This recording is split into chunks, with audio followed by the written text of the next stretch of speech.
Higher prices are on the way, Starlink internet continues to expand its reach, and Pacific Encounter is reportedly limping back to Brisbane. I'm Adrian, the Cruise and Travel Guy. I publish cruise-related videos every week, so make sure you hit that subscribe button and bell to stay up to date. Brisbane's brand new cruise terminal has been in the news over the past couple of weeks, with calls to revamp the surrounding areas because they are, quote, ugly. The new terminal facility is located within an industrial district with various logistical centres and a water treatment plant nearby. The new terminal is capable of attracting the world's largest and newest ships, and with that, the clientele to match, which might otherwise have expectations of a Sydney harbour type setting for Australian cruising. Upgrading the surrounding area is all part of the longer term plan to make sure that Brisbane positions itself to become one of Australia's cruise hubs. With limited access to Brisbane CBD from the terminal, there have also been calls to instate a ferry service that would see passengers easily transported to the city centre via the river. Expect the price of cruising to rise this year. That's the message from Norwegian Cruise Line, Royal Caribbean International and Carnival Corporation. They have made it clear that prices will begin to increase as the companies seek a return to healthy bank balances.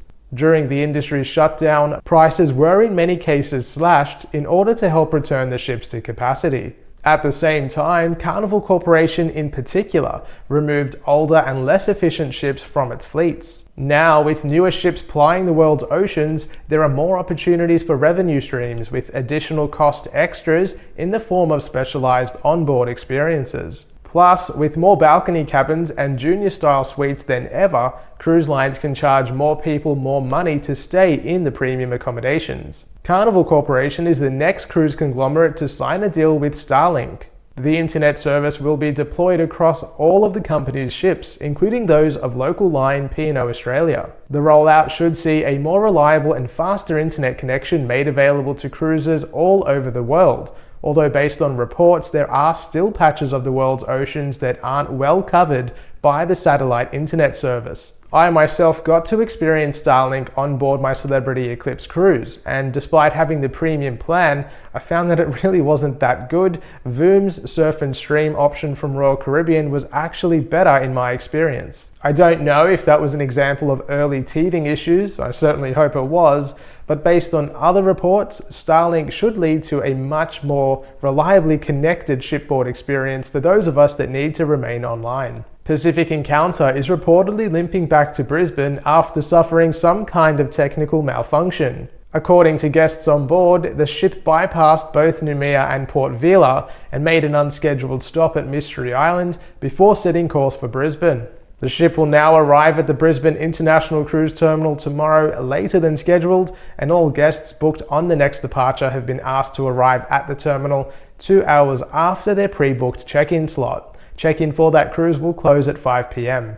As reported by Royal Caribbean blog, Royal Caribbean's brand new dinner menu service will roll out to all of its ships by next month. The new simplified dinner menu will see the classic options removed entirely. Instead, each nightly dinner will reflect a particular cuisine, such as Mediterranean. The cruise line has cited passenger feedback as its main motivation, claiming that dinner services were notoriously lengthy. The new menus aim to have guests in and out of the main dining room within 75 minutes, as opposed to 2 hours or more. The cynic in me thinks this at least has something to do with cost cutting, and I'm sure that must have played some kind of a role in this decision. Well, that's it for this week's cruise news update. Wherever you are, thank you so much for watching. If you haven't subscribed yet, please do. And if you are looking at booking a cruise, you can head to my website, thecruiseandtravelguy.com.au, where you can search and book a cruise yourself.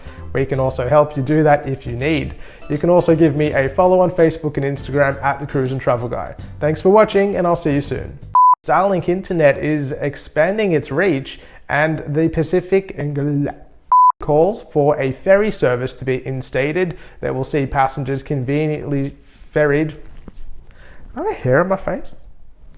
Plus, with more balcony cabins and junior suite style accommodation than ever, cruise lines can charge more people more money to stay in the new services should see a much more reliable and connected ships. What?